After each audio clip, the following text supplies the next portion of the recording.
and welcome to the next episode of Unstoppable Equestrian. I'm Danielle Pouls from Dressage Plus, and today's video is inspired from a couple of riders recently that have contacted me and said, I'm in a riding high, I'm on top of the world, it's going great, but I'm scared it's going to end. And how can I maintain this high, this motivation, this excitement and passion and harmony in my riding for longer? And firstly, congratulations if you are in a riding high at the moment. Riding is a journey and it goes up and down and up and down and around, and we don't always get to spend the whole time loving it and having fantastic rides and really feeling like we're on a high all the time. We do have lows sometimes, unfortunately, and I have spoken about lows before in earlier episodes. So when you're in a high, it's really, firstly, you've got to acknowledge that you're in a high and congratulate yourself and your horse for getting there and having these little successes that you're enjoying, whether it's competition successes or it could be successes within your riding. So just having great rides with your horse and enjoying your time together and feeling confident and relaxed, and that is a success in itself. So once you've kind of pat yourself on the back and acknowledge that you're in a high, you then want to allow yourself to enjoy it as much as possible.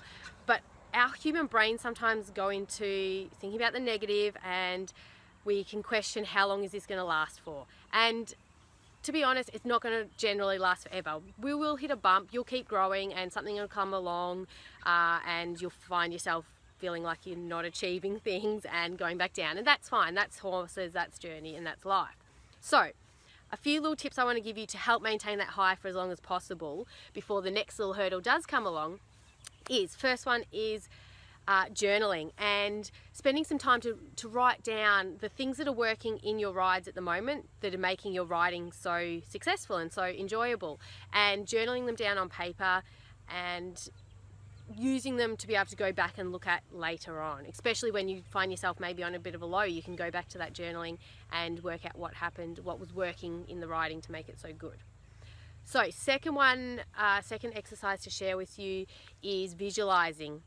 And this is something you can do at home by yourself, or you might even want to do it in your tack room or when you're saddling up just before you get on. Visualizing what it is you want to feel and create in your ride you're about to have. And this is so important in riding in general, not just when you're in a high. It's even more important when you're maybe in a low, but really feeling through your body and seeing in your mind what you want to experience in that ride. So maybe like bringing in feelings you felt in your ride previous, the good ride you had before, and wanting to experience them in the next ride. So visualizing is a great tool to maintain this high. Next one is mixing it up. So if you're a dressage rider, doing things non-dressagey sometimes, maybe throwing in some poles, some jumps in the arena, going out on trails, going to a different arena and riding bareback, just mixing it up so your horse and yourself stay fresh. And then the next one, the fourth one, is keeping the challenges up to yourself. So keep setting new levels, keep setting new standards, and go out and do things out of your comfort zone, whether it's competing or learning new movements with your instructor or your coach, and just moving up a step. And that motivation to get out and try new movements and go experience new things just keeps it, again, mixing it up a little bit, but keep challenging yourself and getting yourself to move up, because growth is really where success comes from. When we're growing, we feel successful, and sometimes we don't always grow and nail it first off, and that's fine. But yeah, just really continue to grow, because that's where the high will kind of stay in. If you keep pushing yourself a little bit and your horse as well, you'll start to feel that, yeah, I'm growing, I'm succeeding, this high is lasting longer and longer, and it's fantastic. So using those tips, I hope you can take them into your riding. If you're in the high, hopefully it'll help maintain the high for longer. If you're in the low, those tips might actually help you pick yourself up out of the low and move into a high.